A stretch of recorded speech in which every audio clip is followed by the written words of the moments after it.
Australia is a big country. Australia is also a land shaped by wildfire in many places.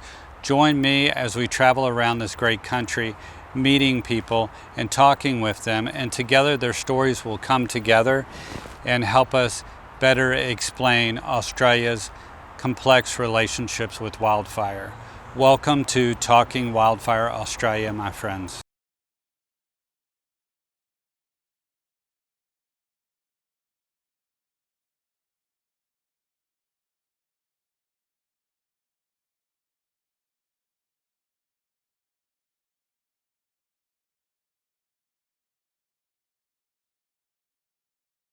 Hi, and welcome to Talking Wildfire. Today I have somebody really special here that I'd like you to meet. He is from Tasmania, and we met in 2019 on fires. Here, he's going to tell you about his background, introduce himself to you, and tell you a little bit about fighting fires in Tasmania. Today's episode is really important, so please tune in and watch. Thanks, Michael. Hello, everyone. My name is Rhys Wilson. I'm a remote area firefighter from Tasmania. Tasmania is a state of Australia, down south of Australia, a small island about 6.8 million hectares, and 52% of the state is in reserve land. So we have a responsibility to respond to that area. And that also includes a number of islands around the state, the largest of which is Flinders and King Island, between the mainland of Australia and Tasmania. So we do a lot of aerial firefighting and a lot of aerial movement for those lands. Tasmania is made up of quite a variable landscape. We've got a central plateau, which is a mountainous area, and mountain ranges either side of that. So we range from flat coastal areas through to very steep, rocky, mountainous areas, and we need to respond to all of those. We have a fairly small resource in Tasmania, which means that we need to work across all those areas. Would you like me to go into the fuel types, Michael? Yeah, if you could, tell us more about where you're from and how you fight fire there too. Yeah, sure.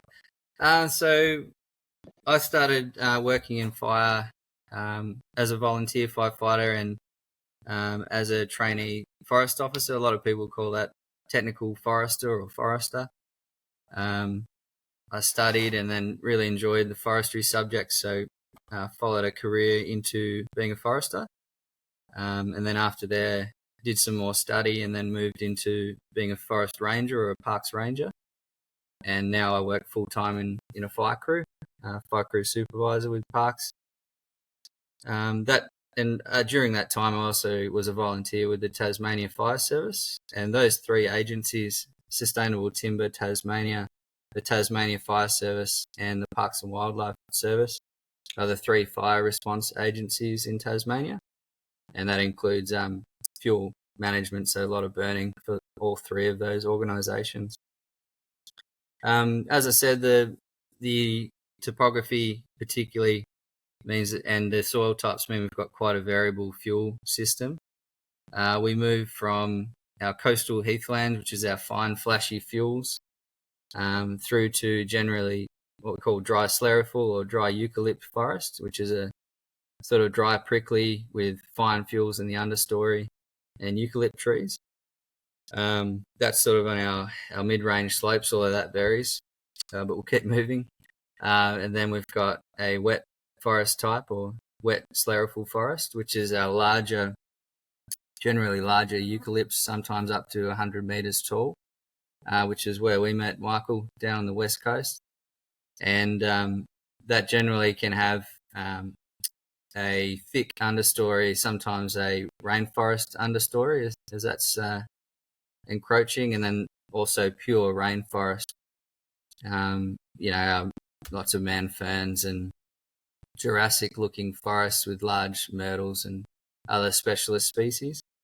And the last fuel type we have is our buttongrass moorlands.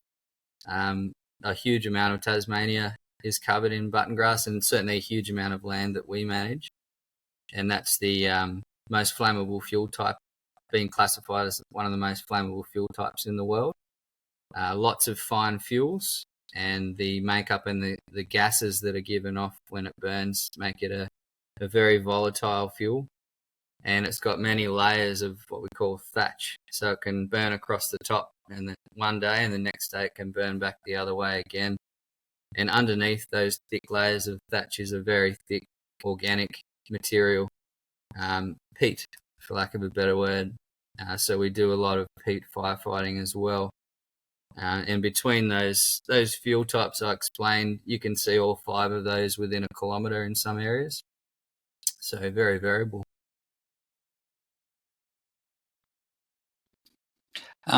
Could you tell us a little bit about the animals that you have there? I know as we fight fires all around the world, we have different animals we come in contact with. And I remember during our fire that we were on, we had a tiger snake. But can you tell us a little bit about animals, or maybe some experiences with them too, and how you respond to them? Yeah, sure.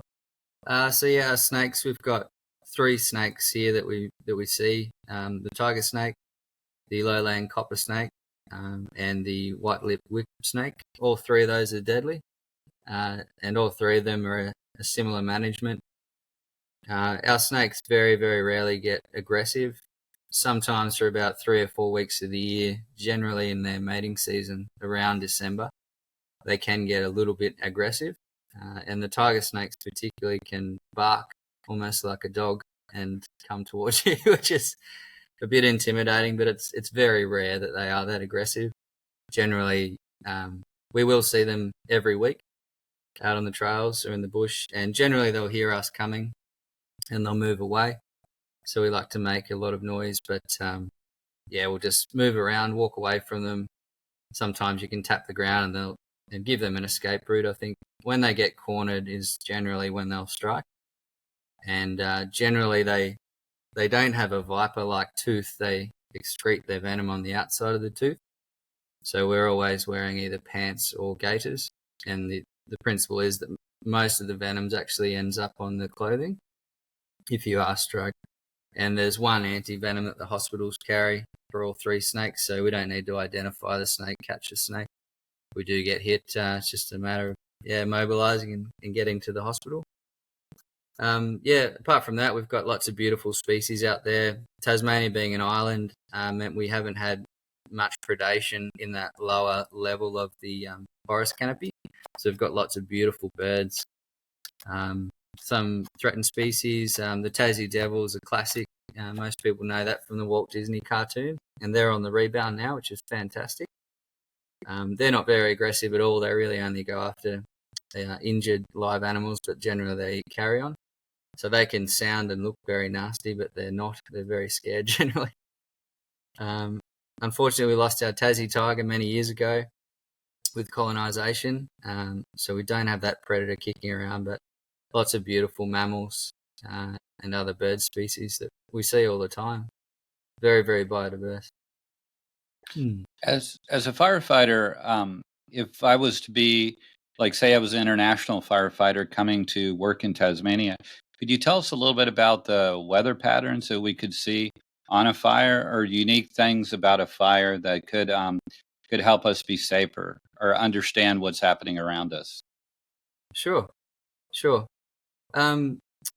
There's safety, like most parts of the world. Tree fall is our major killer, our major danger, I should say. It is the thing that consistently kills people in Australia, falling trees. And one of those forest types I spoke about, our senescent wet sclerophyll or rainforest, has a myrtle tree.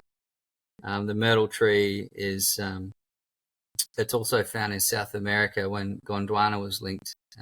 Nothofagus, there's still fossils found in Antarctica, and it's growing in South America. That myrtle tree can grow very tall, sometimes up to 60 metres, but they're often quite rotten, and they can fall very easily, especially when impacted by fire or weather events, which we're often out there during that time. So yeah, head on a swivel, looking up and being very, very careful. Even earth-moving equipment, the shuttering of tracks and things can let them go, and certainly rotor wash and bucket work. So we're very careful and always do a very detailed tree hazard assessment before we start work. generally with an experienced tree faller. The weather patterns we see are often sort of a 3-day cold front system that comes from the west. We call them the roaring 40s. So we'll generally see a northwesterly gusty wind come ahead of a cold front, which generally brings our worst fire weather, because the northwesterly winds will bring dry air down from mainland Australia. It's been sitting over the desert for many, many days, and it's often super dried and superheated. And the wind event pushed ahead of that cold front combines to have very dry, hot winds. And so we see, northwesterly winds as our worst fire weather.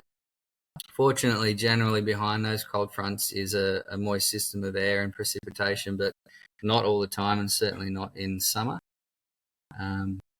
Climate change has thrown a lot of that out the window. The last few months have been bizarre, for lack of a better word. Our standardized weather systems have become far more erratic, and certainly the heating of the ocean is playing a part in moving around our high and low pressure systems in a way that are not so systematic anymore. So we're seeing very strange weather, extremely hard to forecast.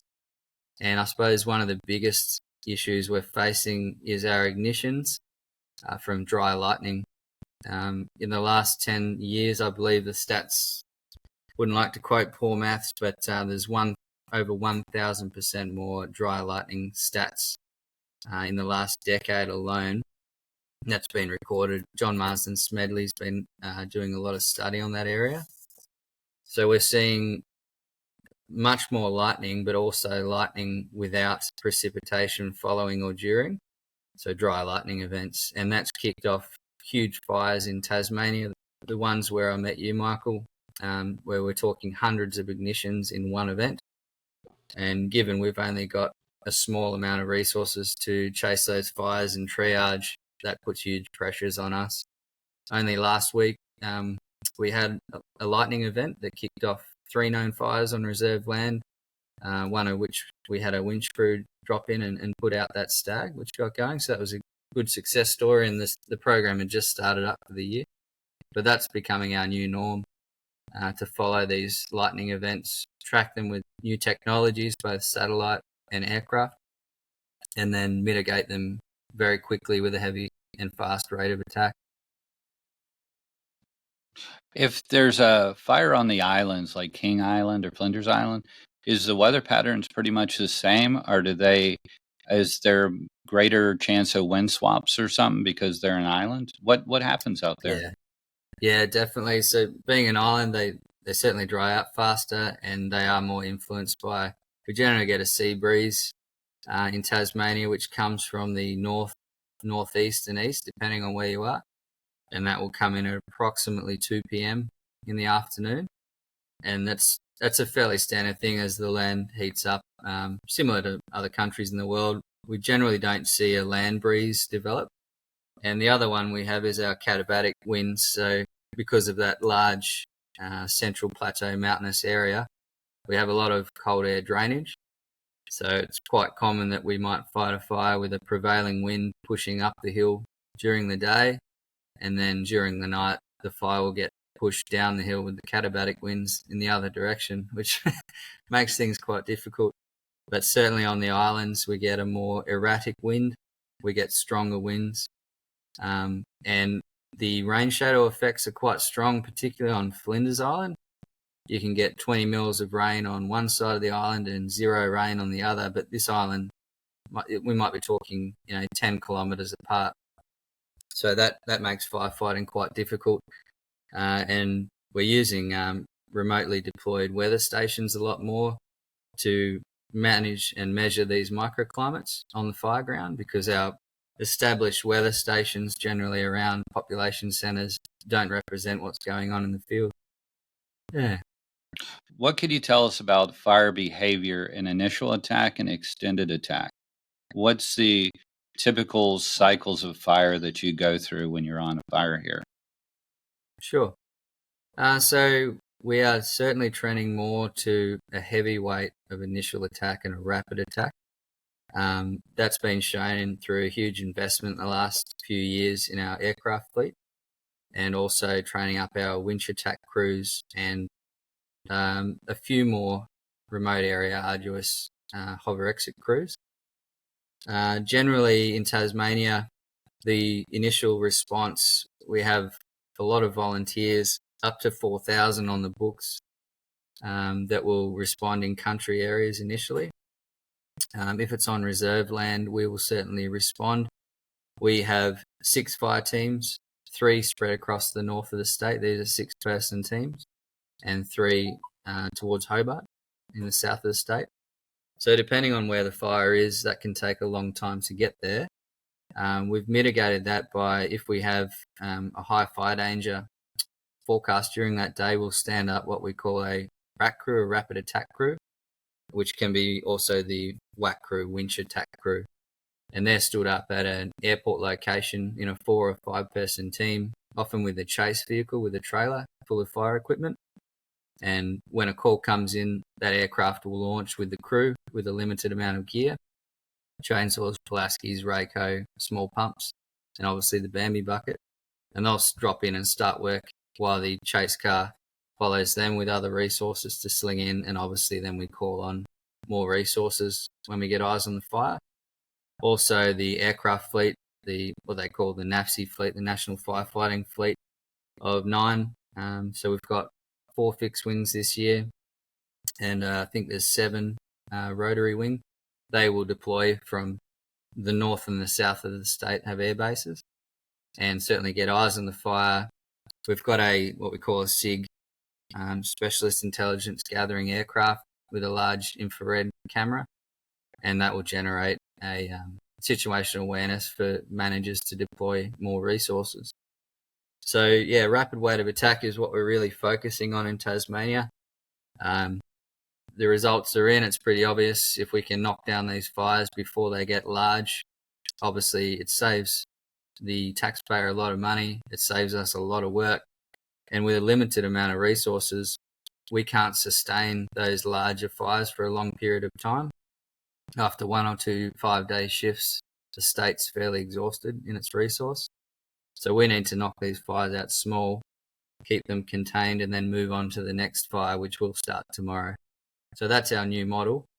In terms of an extended attack, we do call on those volunteers to help us out a lot. And then we certainly call on other interstate or international crews, which is where we met Michael down the West Coast. We've got very good relationships with other states in Australia, and internationally that's building as well. That's becoming a new norm. So I spent a bit of time in Canada this winter, which was fantastic. And I think those relationships are going to build internationally. The issue, of course, is that often when we have a higher fire danger, other states or other countries do so as well, which is why that international labour swap works really well. In our winter, we can fly to, the Americas and vice versa. Over the years, what's kept you engaged and wanted you to keep fighting fires and be connected to the outside? What is it for you? It's certainly the camaraderie that is built in a dangerous area with a close-knit group of friends is very, very special. You hear it described in the military, as mateship. That is very, very special, and I really enjoy that part of firefighting. The adventure is fantastic. We drop into places in the world where no one else would go or could go, and that is awesome. I've got a background of bushwalking and adventure, and that really fits my personality. The challenge is fantastic. It's a serious mental and physical challenge, which is difficult at the time, but it's incredibly rewarding to have a group of people all moving towards the same goal and sharing in the same risks and the same defeats and the same rewards of success. That's quite rare in this world. And the industry itself, it's a skill that you can't really learn out of a textbook, and you really need to be mentored in most things in fire, which I really enjoy, that learning, on the ground learning. which is also backed up by, scientific knowledge and new technologies. So it's a melting pot of many different industries, firefighting. Yeah, I really enjoy that. I know from our talks offline that we both have a desire to bring together firefighters from around the world to help them want to work closer together and to understand each other better. What's some of your thoughts on that? Yeah, I find that particularly in Australia, we don't have a great network of networking communication in particularly what some parts of the world would call wildland firefighting. We call it bush firefighting. So I would really like to increase that. There's certainly discussions that happen at a higher strategic level, AFAC and other organisations. But for the boots on the ground firefighting, we don't get to interact with people outside of the fireground and sharing that knowledge, sharing and teaching those skills, particularly with the rapidly changing technologies and rapidly changing climate and the style of firefighting we're doing. I can see a real benefit in developing more of that in Australia. Tasmania is obviously isolated.